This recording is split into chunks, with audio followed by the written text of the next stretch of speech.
Hey. We're back. Yeah. Again? The eve Again? of 4th of July, and I'm glad to be here. I'm Yeah. tired, but I'm glad to be here. I think, yeah. We Yeah, were talking before we came Mhm. on, Jess, what we were going to do tomorrow. Are you going to the parade? No, ma'am. I am not a 4th of July celebrator. I apologize. I am American, but there are different reasons why I like the 4th of July not for the big booms. I apologize. I'm just not. Yeah. Yeah. But Mud Lover, Mad Max, you guys are going to the parade, yeah? Heck yeah, they throw Yeah, we candy. are. They throw candy. You better And get the out there. Clydesdales are going to be there. The Clydesdales will That's be right. there tomorrow. Yeah. Oh, that sounds looking like a good forward to idea. The that. Clydesdales. Yeah. Dirty Birdie, you going to the parade? Why? I'm sleeping in. It's the Clydesdales. Well, look. I mean, So 4th of July I'm is 47 I years love old. it. I don't care to. Yeah. No, I'm just sleeping in. I'm just going to sleep in. You're sleeping in. Okay. Yeah, when we do the parade, because we've done the float several times for the paranormal group, but you have to get up at 5 and get in line like at 6:30, and then you're sitting there for 3 hours until the parade starts, and it's a long day. That's true. Ew. Yeah. It's a really long day. So And us vampires, we melt in the sun. yeah, definitely. So we have a good show tonight. Tonight we are talking about this is more of Messy Jessie's trip. It's kind of spurred our discussion last week of let's talk about Arlington National Cemetery because you went on your recent assignment. Yes, I did. Yes. And so we thought we would look at it from like historical through the paranormal, right? So let's get into Arlington. We didn't do introductions. I guess we should do introductions. I'm so sorry. I'm here with Messy Jessie. My name is Jess. Mud Lover. My name is Jeff. Sorry. We can't be serious all the time. I'm here with someone who looks like they're not allowed to play with fireworks. Oh. Mad Max. That's right. That's right. I have priors. And I'm here with the one and the only. Either one of you that won a Dirty Birdie. Thankfully, there's only one. I don't know. The worst spy ever. The worst spy ever. And then we have the four-wheeler queen that can get obscene. With no gasoline. Oh my God. A quad. Okay, you know what? Our introductions just really suck. We just went off. Let's just go on with the show. Okay, Mad Max, take it away. You're doing the history of Arlington, and I'm really curious. I did not look it up because I wanted to hear it from you. Well, and that's mighty nice of you.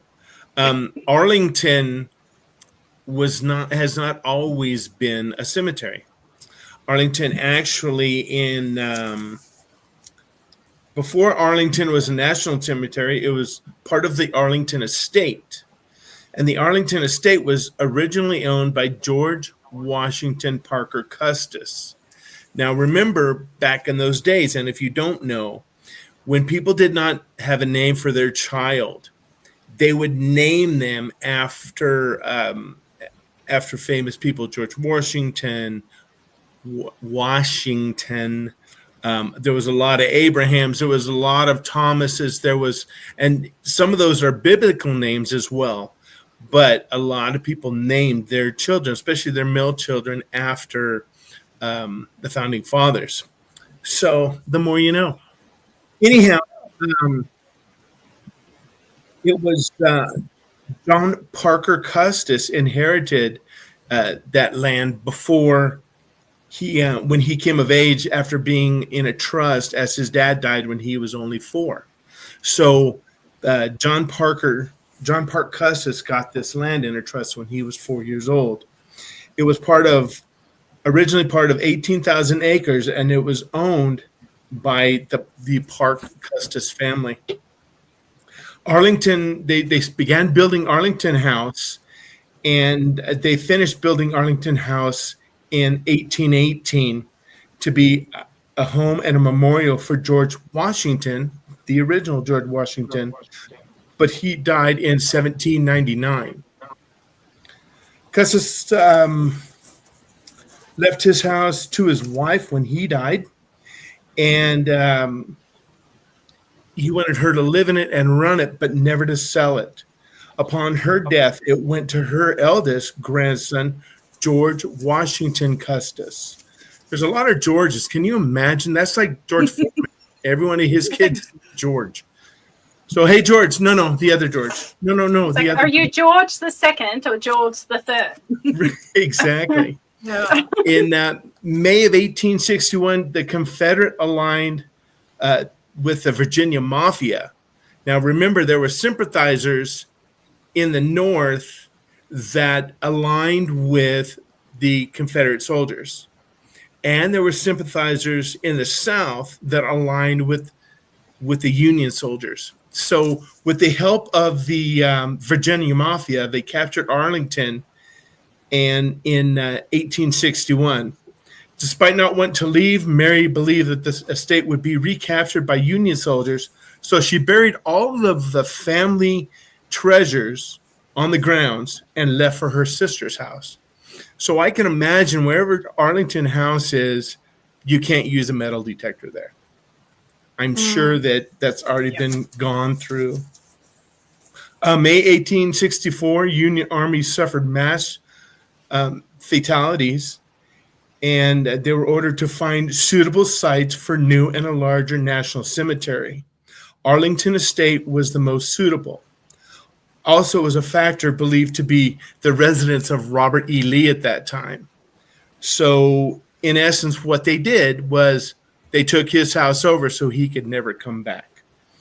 And in 1864, while the war was still ongoing, the Union bought Arlington for $26,800, which is about $538,000 in today's money. Wow, that's a lot of money. Yeah. That's a lot of money.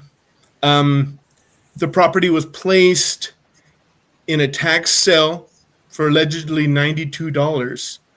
And Mary did send an agent down to pay the back taxes for it, but they would not let him do it. They refused to accept any money for it.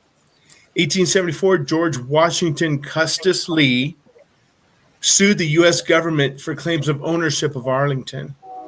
In 1882, the U.S. Supreme Court ruled in a 5-4 in Lee's favor.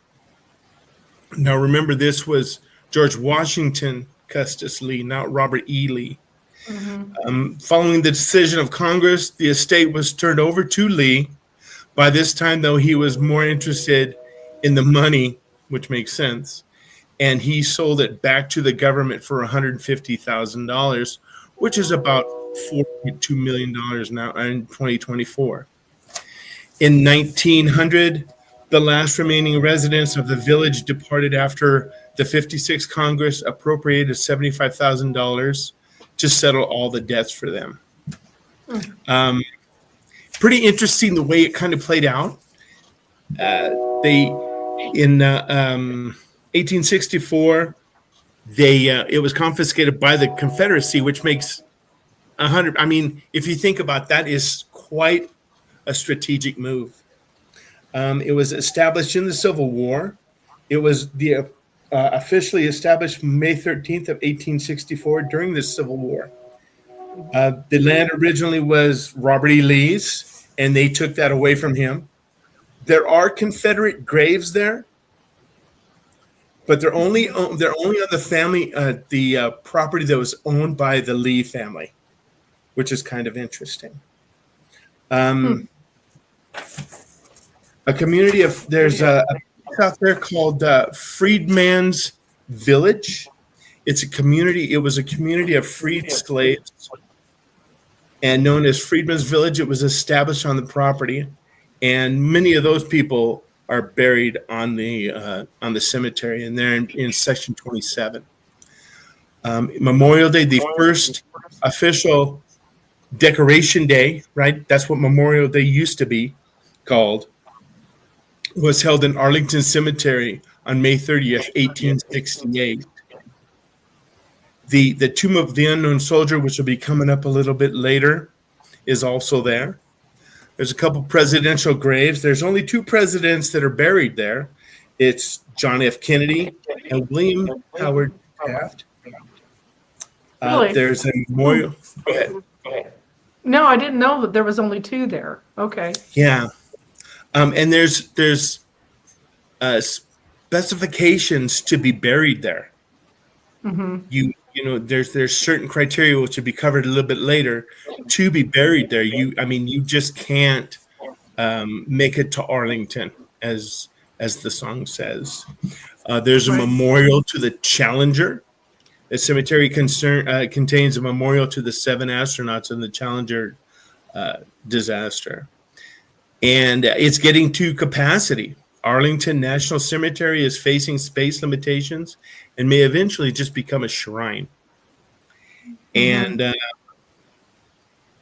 they actually have an app. If there's specific things, or you have family, or you just want to go out there and look at stuff, there's an app that you can download, and you can put names in there, and it's called the ANC Explorer app.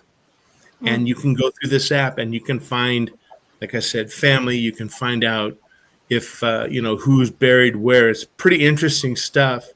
And the volunteers that have went through and cataloged everything have said there's a lot of interesting things that go on in Arlington, and somebody will talk about that a little bit later in the show too. I'm kind of bummed that there's getting to be limitations of the space, though. Yeah, I mean, the city's built up all the way around it, right, Jess?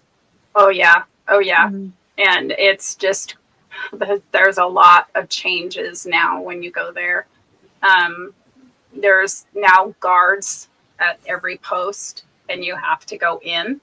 You can't just walk in like your normal cemetery anymore. You have to actually pay to go in. But I believe all the proceeds go to the upkeep of the area of the cemetery. So, I mean, it's not like it's going to the government. It's actually going to keep up with the maintenance of the cemetery. So. Well, that's kind of cool. I don't have a problem when proceeds go back to stuff like that. No, if it genuinely goes to the upkeep and and to make that place. I mean, every picture I've ever seen of that place is just beautiful rolling hills and just incredibly beautiful to look at. And I have no problem with my money going to stuff like that. Yeah. And I think I sent a picture of the first area that they started doing the burials. And it looks like a Roman Colosseum with the wisteria hanging all over it. I think I sent that to you, but I'm not sure. Let me look. I think you did, but I'm not sure. So that was the actual starting, from what I understand, of Arlington. It's really pretty. Yes. Oh my that's gosh. It right there. Yeah. That's. I can't think of it. What is the name of that? I can't remember. It was so rainy that day, and that's one thing about being in that area. You get this, and I'm sure Colleen can contest to it, but when rain comes in, it gets humid and hot, and it rains. So yeah, we were kind of in a toward area per se, like a motor car. You can't drive in there. So if anybody ever tries to drive in there, you can't. There's only accepted motor vehicles that will go in there. So yeah, That's so the this it's the this is adjacent to the amphitheater section where the dignitaries could stand. Um, and it's pretty revered, but I just get chills when I walked into the cemetery. The first sign that you see, Jess, do you want to talk about that? So when you walk in, there's this gigantic gate, and on each side of the gate, they have like, I believe I think it's angels or something like that. And they have each of the branches gold. So these gates are made with gold. And I'm just getting chills just thinking about it. But it's like when you walk in there, I swear it's like two different worlds.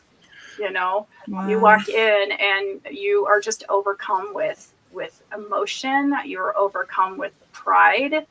You're just like, oh my gosh, these people died for what they believed in, you know, and that's something that we have to give respect regardless. And it's very sacred ground. Like there was a sign that I seen, and I'm sure Pauline's going to bring it up. I can't remember what it said, but something about the hollow grounds. So it says, please conduct yourself with dignity. These are hallowed grounds. And it just took the breath out of me when I saw that sign. Because then you see people not being dignified, running through there and littering. And it's like, this is the most hallowed grounds we have in the nation. Be dignified when you come in here. And bothers me a lot. Yeah. I had a couple, we were going to the Tomb of the Unknown Soldier, and even though it was raining and kids will be kids, but please don't let your kids sit on tombstones. That is disrespectful in my eyes, regardless if they're military or not. It's just not okay. But that's my spill. So no, I agree. So when you were there, I know you saw the changing of the garden, and we're going to talk about all of that. But what did you feel when you walked through there? Because you have such abilities. Did you feel like it was a place of rest? Did you feel like there were spirits that are not resting? I did get a little bit of both. I mean, I have to remember there are a lot of people, men and women, that were buried in there that were taken very suddenly. And also, like, they also knew what they died for. And the Tomb of the Unknown Soldier, that one, when you go there, there's so much energy around it. And we have to remember, too, when we're people, we also conduct that energy around this whole area. Like, believe it or not, we are conductors of energy. And when I got there and I was able to see the changing of the guard, the energy with those men and women now, there are women that do it now. Oh, I didn't know that. Yes. And very rarely, I didn't see, but that's what they said, that women are now approved to do the guarding of the tomb. You can feel the pride and the seriousness, and it's not an act. This is very real. This is very real to them, and this is very real to the people who go there. And there is utmost silence. Like, it's crazy. And I did see a couple things, but we can get into that after. Okay. And you were with someone who is in the military, who was in the military, veteran, and how did was this his first visit to Arlington? Yes, and I can tell you that, you know, he is a Marine. So, I mean, seeing the Marine Corps, everything, you know, was very prideful for him and very respectful. And of course, he respects other branches as well. We're all brothers and sisters. So, yes, he was very proud. And yeah, yeah. Yeah, I don't think, I think I cried a lot that day. Hmm. Yeah. Yeah. So Bertie just left, and I don't know where he went because he was up next. That's why he left. Maybe he was emotional. I Yeah. guess Emotional. I don't know. It's like, come on, Bertie, come back. Yeah. Yeah. What is amazing to me while we wait for Bertie to show back up here is the precision that everything's laid out on, right? Oh my It's gosh. it's just it's so precise. Everything is so Yes. precise. Oh, thank God you came back, Bertie. Okay, Oh, so Bertie, hi. next you're going to talk about the Tomb of the Unknown Soldier. So, and kind of the history behind that. Did you want to go ahead and take that? Sure. So since November 11th of 1921, the Tomb of the Unknown Soldier is pretty much the heart of Arlington National Cemetery. Now, how this started was that all countries, I mean, Germany, France, there's all sorts of countries that have taken this up, is that uh, a sacred memorial site of the grave of 3 unknown American service members have they passed away, and pretty much you can't identify them. You might have to speak up a little bit, Bertie. I'm having a hard time hearing you. Sorry. So you have there are 3 unidentified soldiers there. Yes. During Armistice Day in France,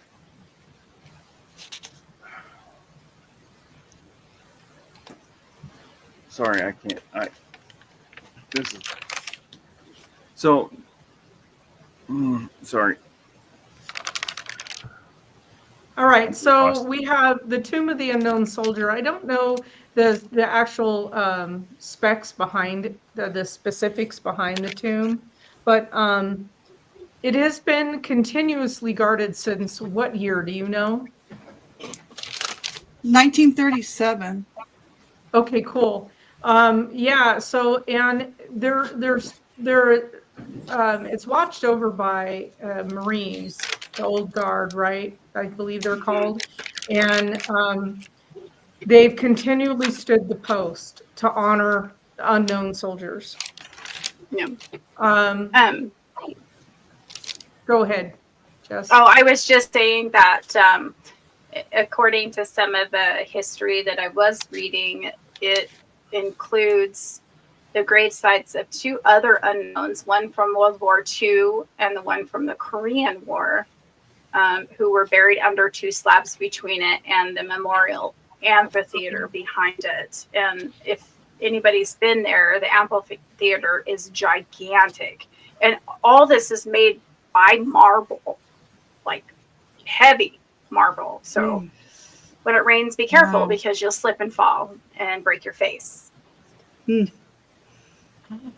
the amphitheater. I think I found a picture of the amphitheater I was going to show. It's oh, I have to remove some of our images. Interesting. There's the large amphitheater behind it that you can walking and talking and chewing gum at the same time. That's how I fell, because I was walking and chewing gum at the same time. That's the amphitheater. Oh, that's how you knew about the marble. Yeah. So there's an amphitheater behind the tomb, and then you can stand. And don't you stand on the backside of this? Yes. The changing of the guard. Yeah. Yes. So on the backside of this amphitheater is the tomb, and then where the guards walk. Mhm. And yeah, it's really emotional to see Yeah. it. Yeah. At least it was for me. The laying of the wreath and the changing of the guard is something. So I think Mud Lover, you were going to talk about the Marines who were doing the guard, the changing of the guard, Yes, and what it takes I to am. actually be in the old guard. Hi, Yes. Sherry. What? Are we ready? We're ready. Isn't it true that the guards are out there on that tomb 24 hours a day, 365 days, Yep. rain, So, snow? Yep. Hurricanes. I think I sent you a Tornado. picture of the soldier that I caught. It's Oh, did actually I a go picture away? I'm going to print and put it on my wall, which is really cool. So I think I sent it to Colleen. Okay, I'll try to find it. Okay, Mud Lover, go ahead. Am I back now? You're back, Mud Lover? I guess we haven't. They don't wear rank insignia because it looks like we're having- losing Mud Lover. Yeah, we have some technical difficulties going on. Yeah, so this is part of the walkway for the tomb, and one of the Marines. Hi. Hi. Look at that. She clicked her heels like Dorothy. There's no place like home. There's no place like home. Here we are. Oh my gosh. I don't know what's going on in there. Okay, That's now I okay. hit it twice. So let's go ahead and talk about the Marines there, Mud Lover. Okay, so they don't wear insignia because they don't want to possibly outrank one of the unknown soldiers. Okay, this is awkward. Okay. I'm hearing myself. That's because you're probably in the other studio. You'll have to log off from that one. Oh. Yeah. So you go ahead and do that, and I'm Okay. going to share some screens. So what Mud Lover was saying is that the There Marines, we go. Now I'm back now. That's much better. Okay. It's also said that it's the third least awarded badge behind military horseman badge and the astronaut badge, being that it's rare and difficult to get, and only 20% of people who apply actually get chosen. to be the guard. Yes. Okay. Yeah, I didn't know it was that low. Wow. Yeah. They wear wet gloves because it provides better control to hold the rifle. The weapons issued are the standard at the time they are posted. They currently use an M14. Let's see. Sig Sauer created 4 special pistols for the old guard, which are made from wood from the ship that served in the Spanish-American War. Oh, wow. Yeah. What are the... oh, sorry, go ahead. Me and you do this. No, go ahead. Do you know, like, how many steps they take? And yeah. So it's 21 steps. I'll do that. That makes sense. It's a 21 gun salute. Yeah, that makes sense. Mm-hmm. And I just went, while she's looking at that, when I was there watching it, that's the one thing that you will hear and you'll physically see is it's like they're floating on that platform, and how they so precisely walk. And then the other thing that really stands out to me is the clicking of their heels. Yeah. Oh, wow. Even now I get the chills because it's just it is so powerful to watch them and just hear that sound. Mm-hmm. I imagine. So their process is it's a 21-step march down a 63-foot black mat, and then they turn towards the tomb for 21 seconds. Then they turn and face the opposite direction, and they switch their weapon to the outside shoulder. Then they wait 21 seconds. Then they march 21 steps back, and they turn and face the tomb for 21 seconds, and then turn and face the opposite direction, switch the weapon, and then wait another 21 seconds. And they do that for their entire shift. That's amazing. I also read that they say they count in their head constantly for their shift. I'm always bad with my notes, but to keep their focus. I would imagine so. Yeah. So originally they were placed. No, go ahead. No, I was just gonna say originally they were the guards were there to keep people from having lunch on top of the hollowed grave sites, but over the it just became a necessity because people are defacing and touching and just disrespecting in general. And unlike the Buckingham Palace guards, the Arlington guards will take any steps necessary to deter encroachment. Mm-hmm. Yeah, So so you can't go up there. You can't touch it at all. That's good. Mm-hmm. Yeah. It's sad though that it says so much about society that we have to have a guard to prevent vandalism and everything else. Yeah. But what about I know their uniforms. I read somewhere a long time ago that like the uniforms that the guards wear, it takes them like hours to prepare them for each shift. Yeah, 8 hours. 8 hours it takes them to prepare for their shift. That includes preparing their uniform and their weapon. Mm-hmm. How long do they walk during their shift? The shifts are so in the spring, late spring to early fall, they switch every 30 minutes. And then late fall to spring, they switch every hour. They work 24 hours straight on 3 alternating days. And then they get 96 hours off. And they have particular requirements for the rest of their life, don't they?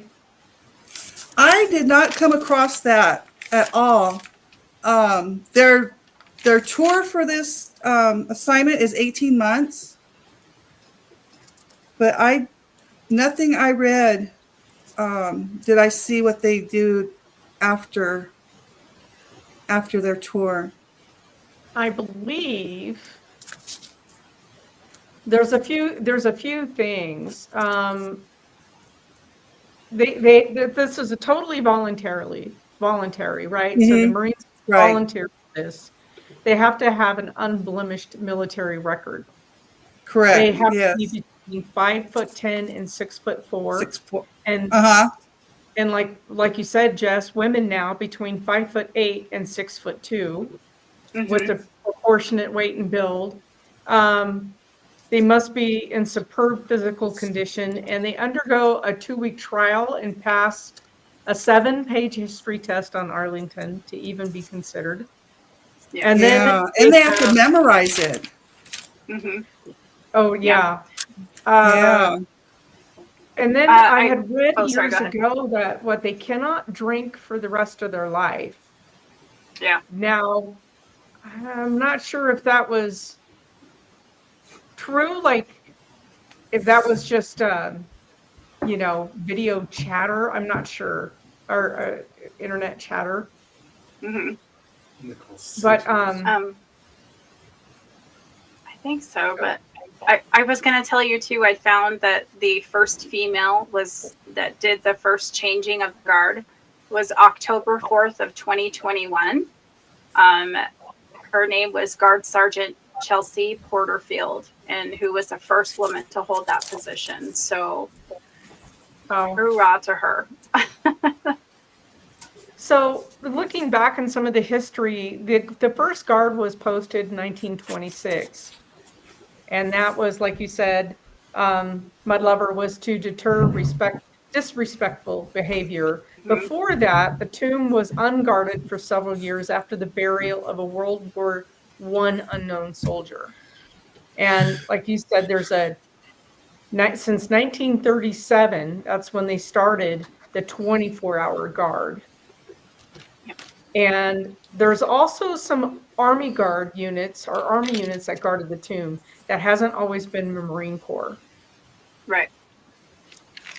Yeah, I think they were prior to the Marines taking over, because the Marines take everything over.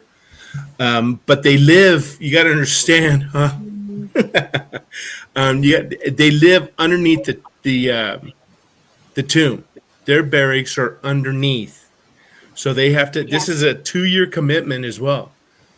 So and just like you said, they cannot drink alcohol for the rest of their lives.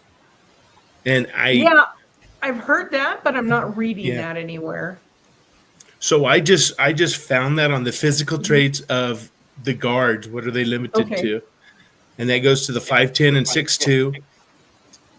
Their waist cannot exceed a 30 inches. So I can't do that. They have to commit to 2 years to guard the tomb. They live in a barracks below the tomb. They cannot drink alcohol on or off duty for the rest of their lives. They cannot swear in public. They cannot disgrace the uniform, fighting, anything like that. Drunk in public, they are not allowed. That's one thing that is pretty interesting. After the 2 years, the guard is given a wreath pin worn on their lapel, signifying that they served as a guard of the tomb. And there's only 400 individuals that have that wreath. Oh, wow. So their shoes are made of very thick soles to keep the heat and the cold from their feet. They're metal plates, so they can extend the life of the heel, but so you can hear them as well. There's no wrinkles. They like you said, it takes them a lot of hours to get their uniform dialed in. The guards have to memorize who they are and where they are interred. And among the notables are President Taft, Joe E. Louis, the boxer, and Medal of Honor winner Audie Murphy. Mm-hmm. So they spend about, like you said, about 5 to 8 hours on their uniforms a day, getting ready for their duty. It's incredible. Yeah. Just incredible what these individuals go through. Yeah. Didn't they find out who was one of the unknown soldiers? I believe it was like in 94. They did a DNA test and found out who, I think it was Michael Joseph Blassie. He was I believe he was in Vietnam in 1972. And he was shot down there, and they decided to do a DNA test. His body was exhumed in May 14th of 98, and then found out where who he was, and was sent home to his family in St. Louis. So I thought that was interesting. Yeah, so the tomb is also there, I think, to represent any unknown soldier. It's not just those few. I mean, over the years, it came to represent all of our unknown soldiers wherever they lay, and it's pretty emotional if you go. It's when you see the changing of the guard, when you see the laying of the wreaths, and the wreaths I think are changed every single day. Yes. maybe multiple times a day. And it's pretty interesting to watch. There's a YouTube video that was just posted, and I saw it last week, of a guard who just retired, and his little boy was there to take his pen, his lapel pin for him. And it was, so you watched his final walk. He laid a white rose on the three, you know, Yeah. the three areas. He laid the white rose, and then he saluted and he took off his gloves, and he was retired. As it was amazing to watch, and I was all teary-eyed because I blubber over all of that kind of stuff. It was really emotional. And then his little boy was there trying to be all proper. He looked like he was maybe 9 or 11 years old. You know, it was really cute. It was a really moving, and it just happened. Like, he just retired in the last couple of weeks. So Yeah. it's really something. And it's super important to, you know, teach that to your kids even now. Like, I think it's important to let them know. It's yes, very much so. I didn't expect, when the first time I went there, I didn't expect, okay, like we said, we were surrounded by the city. You're just I took the subway, and then you walk a little ways. You don't have to walk that far from the subway to get to Arlington. I didn't expect, it's like almost like the moment you walk through the gates, I couldn't hear the city. I don't know if that was an emotional thing. Did you experience that, Jess? I will have to agree with you. And like I said, I do believe it's like two different worlds, you know.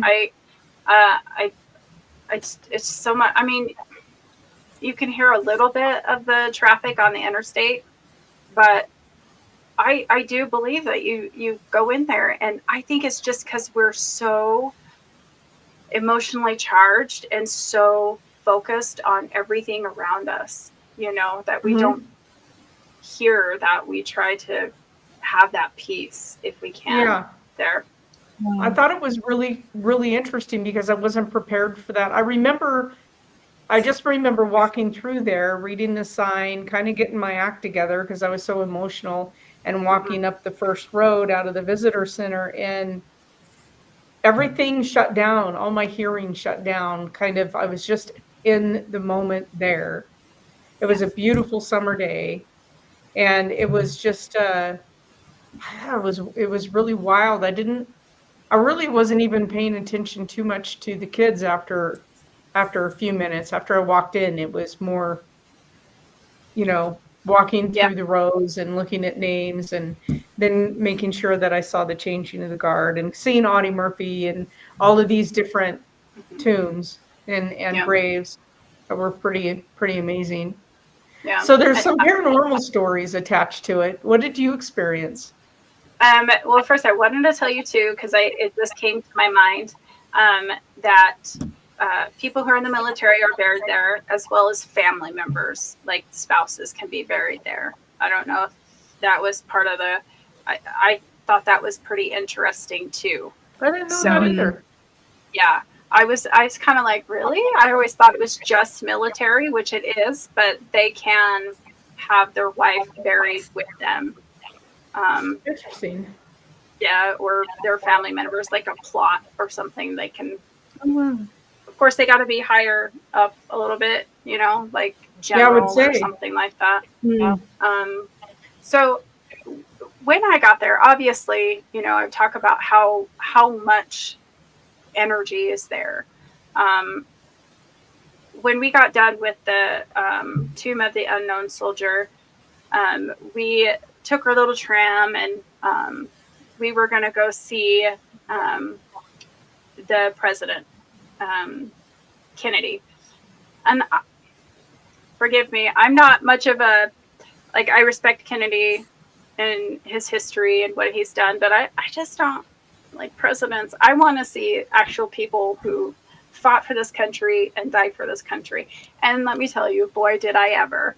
So we were, before we got to the house, the original house is there on the grounds. And had an experience where I looked over and I seen this man, and he was leaning up against the tree. And I'm like, why is this man standing there? And it dawned on me that he was in kind of, I thought they were doing like reenactments maybe. And, because he was like an old time, like 1950s uniform type. And he was just leaning up a tree, just staring. And it took me a minute, and it didn't hit me until I got, almost down to the visitor center. And I'm like, okay.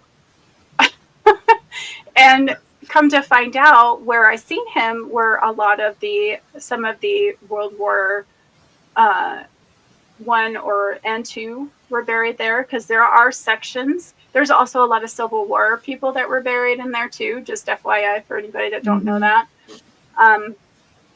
And I guess it kind of goes hand in hand with the Gettysburg. There's so much energy. And then I couldn't really nail down everything completely, but that one experience was, and the Tomb of the Unknown Soldier, because I just, there's so much there. There is just so much there, and I can't. Yeah. There's also that's fascinating that you saw that gentleman there, because obviously what he's buried there. There's a legend of the mourning lady, as in mourning the death. Did you hear about this one while you were there? Yes. Yeah, so she's a lady dressed in black, and she's the ghost of a woman who was betrothed to a soldier of the Civil War who's buried there. It's claimed she visits the cemetery. She's wearing a black gown like you would wear in the Civil War era, and she's seen kind of wandering the grounds looking for him. So that's pretty interesting that in death, she would go try to find his spirit, right? To reunite. Yeah. So there is also another story too, that there is a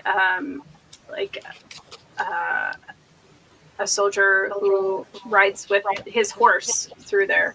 Not through there, but it's his spirit, like with the horse riding. I've heard a lot of that too. So I don't know if it's generally like anything in particular time era, but I heard a lot of that too. Oh, yeah. I guess a lot of people hear whispering through there as well. Again, like we said, when you walk into the gates, you really don't hear a lot of the noise outside. So it's interesting. They are hearing whispers, and there's ideas that maybe at one time this wasn't like a plantation land, and that there were slaves on this land, and that there could be some of the ghosts and the energy of people who were enslaved at that time, who worked that land and lived there. So people also do hear, and it's kind of interesting to me when these claims come up, the rattling of chains. In all of the paranormal investigations that we have done all over the country, I've never once heard the rattling of chains. Yeah. That's a Scooby-Doo thing. Yeah, right? and so, and that it's weird that you say that too, because when we were on this tour, they were saying these, on this plantation, they were treated very respectfully. So they wouldn't be like chained up. So no, as terrible as it is, and was back in those days. Right. But this family actually, from what I understand, I could be wrong, our listeners can reach out and say, no, that some of them, they were actually treated very respectfully. They liked being where they were. So I don't know if that's, but I didn't feel any negativity at all there. It was... people, like you said, the Confederate soldiers have been seen wandering the grounds, particularly around the Lee Mansion. Yes. Which, is that the original house? Is called the Lee Mansion now? I think, yes, I think so. Yeah. Yeah. That was Arlington House originally. Okay. And remember, Robert E. Lee owned that So that was one of the first houses out there. The Confederate soldiers are buried in that general area because that was, I mean, it was kind of a compromise for them to be buried there in that area. So, Yeah. kind of with that being said, it would make sense that you would only see them out there in that general area. So Yeah. Yeah. Yeah, and people have also seen Robert E. Lee's wife in the house, and I think her name was Mary. Mary. Mary. And they've seen her wandering around the house. I thought that was pretty interesting. I really didn't feel, and I didn't have, like, I didn't see any specters, any ghosts or anything when I was there. For me, it was just the overwhelming presence of all of the people who died for us, right? But I don't know, maybe I just wasn't tuned into it the day that I was there. I don't know. I don't think so. I think we all are when we're there, and I think that's why we feel so much emotion when we go there. And I think, again, it's just so much energy and so much emotion for everybody to really not nail down one particular thing. Like, honestly, even me being as sensitive as I am, it didn't really dawn on me because, I'm not seeing, and I wanted to let everybody know that I don't see dead people all the time, like every day. Like, I can close it off when I need to. And I had to close kind of myself off a little bit because that's so much energy, so much draining. And it is draining because you're like a lighthouse and everybody's like, pick me, pick me, pick me, pick me, And so, a lot of people being, skeptical, which is understandable. And I respect them for their skepticism, but it's not like what you see on shows like, oh, I can see everything. And,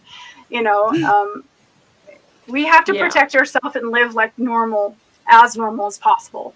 So as normal. As normal. Yeah.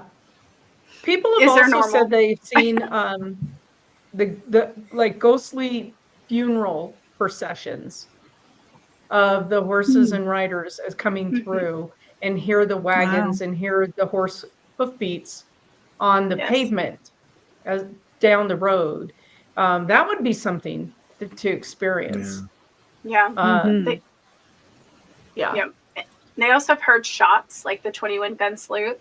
There's also been that as well, from what I've heard.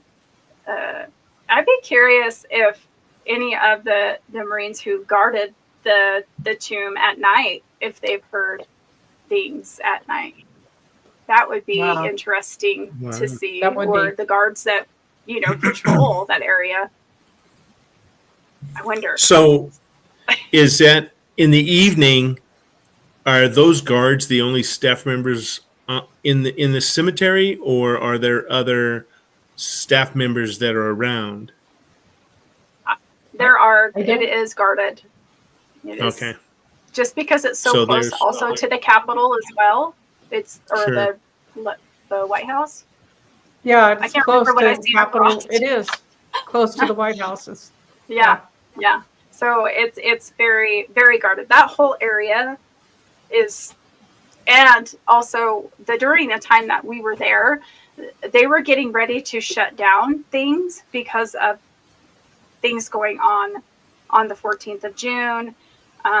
They had the parade, and so the main bridge that goes across to the Mall of America, basically, isn't that what it's called?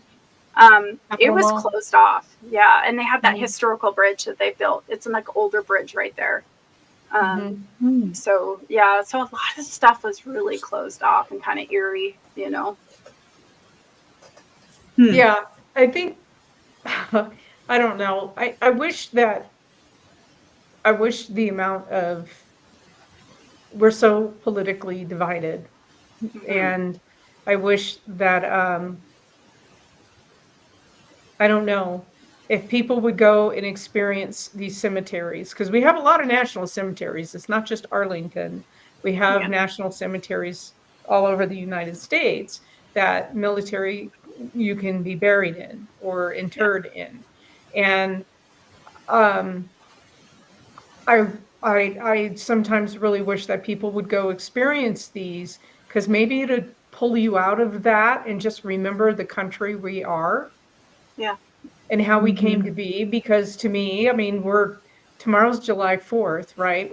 We're celebrating the independence of our country, and we need to remember where we came from, and that we fought really, really, really hard to have these freedoms, really hard.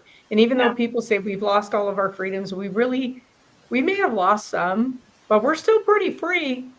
There's places in the world where you cannot get up and just move or make a life decision to be a doctor or to be a musician or to do a podcast. You can't do that. And we have those freedoms, and these people in these cemeteries provided that right for us. They laid down that path. So I kind of wish it was mandatory to go, in a sense. And that's not free, right? That's not a freedom. But you know what I'm saying? It's like, go and experience a military burial. Go experience 21 gun salute. Go experience all of this, and then see. And maybe that'll set you right with, remembering where we came from. Not that we can't disagree and still love our country, because certainly we can. But like you said, June 14th was coming in. Everything was closing down. Things were happening all over the country. And it's like, I know it's a weird, do you remember in Bertie, you may be too young for this, Jesse, I don't know. Do you remember how we felt after 9/11? Yes. The flags were everywhere. Yes. Every house, every street, every person remembers. I actually remember my sister coming home from leave out of the Marine Corps, and we partied for all night, and that was September 10th, and she's in her old room and she's passed out and she's sleeping, and I'm in my room and I'm sleeping, and the next thing I know is I hear my mom upstairs going, "We're getting attacked," and I'm going for something. I'm going for a weapon. I'm thinking someone's breaking in, and I'm going for something, and I go run upstairs, and I'm like, "What's going on? What's going on?" She's like, "We're getting attacked," and come to find out that the planes hit the towers, and we're watching this go on, and my show. I'm like, "Oh shit, my sister's going," because she's in the Corps, and I'm thinking, I'm thinking she's going to war,